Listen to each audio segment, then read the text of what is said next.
In my last video, I talked about getting better ampless pedalboard tones, having learned some lessons with Line 6 Helix. In this video, I'll continue sharing the results of my tone explorations with my mono small pedalboard, showing you that it's possible to get great ampless tone out of a small package coming up.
Hello and welcome to the video. If this is our first time meeting, my name is Justin and I'm all about worship guitar. Please subscribe and hit that bell notification button to be kept updated on my latest content and treat me to a coffee to support these videos and my ministry.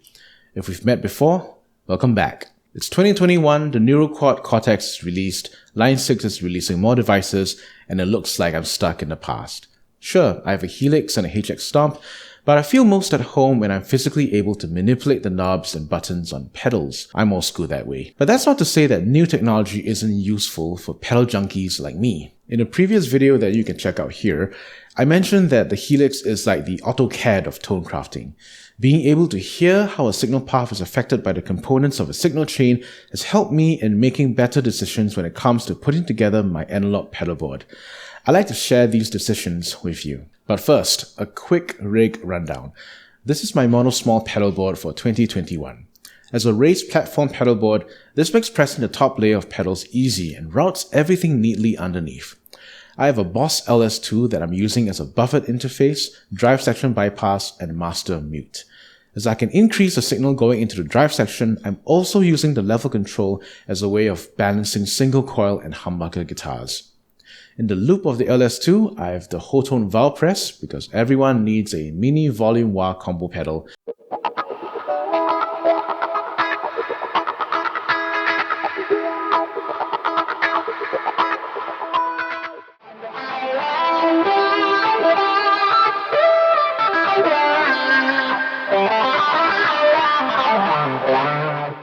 And my overdrive section of the ZVEX Double Rock and Exotic SL drive. I don't have a compressor on this rig because I'm getting amp-like compression from the amp sim.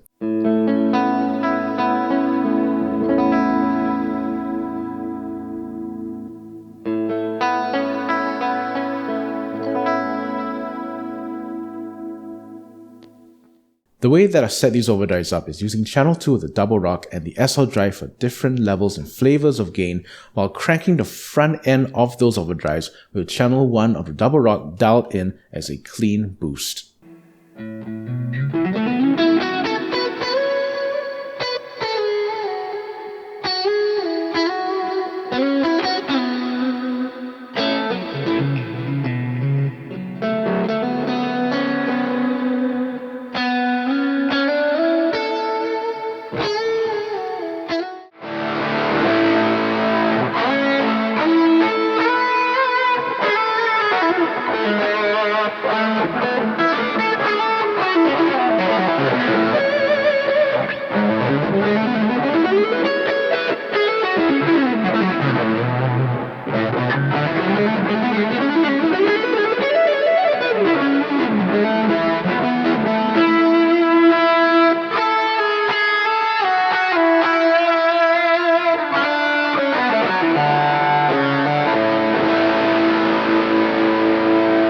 From the LS2, I go into the Mooer Daytripper, which is their Vox amp sim, into a Boss GE7.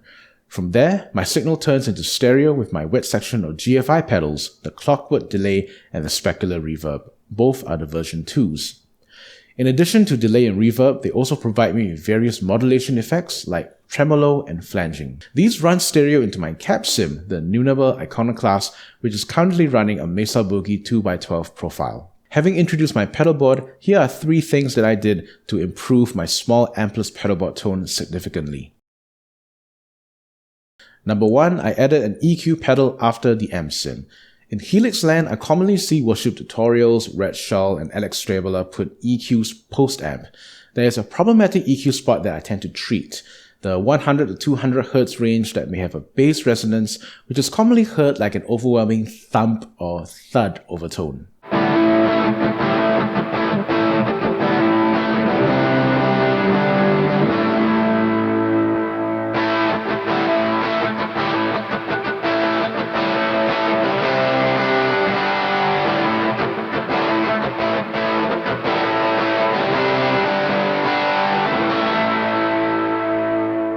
Other than that, it's fair game as to how I tweak the EQ to get different flavors out of the amp sim. Just note that not all EQ pedals are created equal, with some imparting either a certain sound to your tone or a certain level of noise in the signal chain. I've been fortunate in that my Boss GE7 doesn't seem to introduce noise, but I'm told that this pedal is notorious for that. Caveat emptor. Number 2, I invested in a good cab sim. By now I've hoped that you've realized how important amp and cab sounds are. In the case of a small pedalboard like this, finding gear for ampless tones that isn't expensive like the Strymon and Helix stuff is very difficult, whereas finding cheap gear that just doesn't sound good is all too easy. There's that middle ground we want to find, something that isn't going to burn a hole in your pocket while sounding decent. I think I found a piece of gear that sits in that middle ground, the Neunaber Iconoclast. I don't know why this pedal isn't more popular than it is now. It had decent YouTube coverage. There, it's Pete Thorne. Welcome to my studio. So what the guys at Neunaber tried to do is come up with a completely different approach to getting that beautiful amp sound on your fingertips, and that is with this killer pedal called the Iconoclast. So there is audio evidence on YouTube that this unit sounds amazing. It also sits in a happy price point where it makes sense to save up a little bit to get it firsthand or sell off those Mooer Joyo whole-tone pedals. There's a lot of science talk as to why Neunaber went with EQ filters instead of impulse response technology, which Brian Neunaber goes into detail in a video that I'll link over here. But it wasn't scientific evidence that convinced me to get one. I gigged at 2 different churches, one in Singapore and one in Malaysia, and instead of a traditional amplifier setup, they had the Iconoclast installed at the electric guitarist corner. As the official blurb goes, there was truly consistent tone.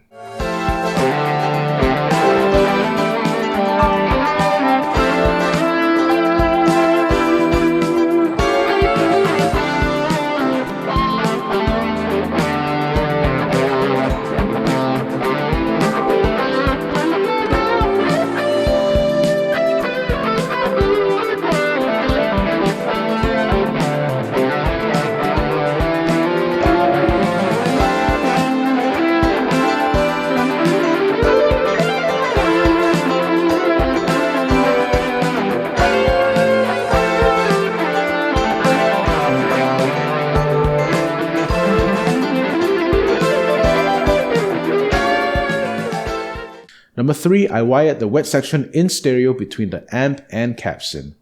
I learned this listening to Red Shaw's Helix patch build video, where he places delays and reverbs in between the amp and cab blocks. This is to simulate the real-world application of putting wet effects in an amp's effects loop. The result is an ultra-clean delay and reverb sound which does not get distorted like when you push the front end of an amp too hard. In my case, I put the GFI Clockwork delay and Specular reverb in stereo between the Daytripper and the Iconoclast. I found this especially satisfying because the 2 pedals are incredible ambient sonic sculpting tools and sound their best when they're not colored by going in front of the amp sim. I'm calling them Strymons on a budget. If you can get a hold of the version 2s which I have here secondhand, I highly recommend you get them.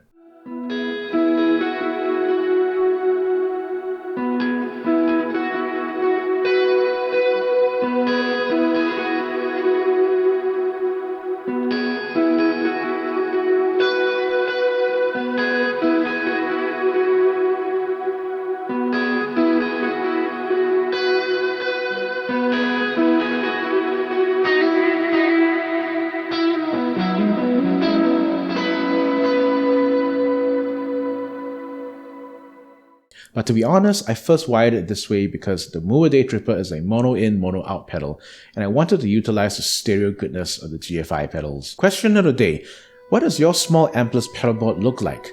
Link your rig rundowns in the comment section, type in your signal chain. I love to hear what you guys have. That's it from me. Thank you for watching this video. Please feel free to share it with someone whom you know is interested in building a small ampless pedalboard. Until next time, this is Justin signing off.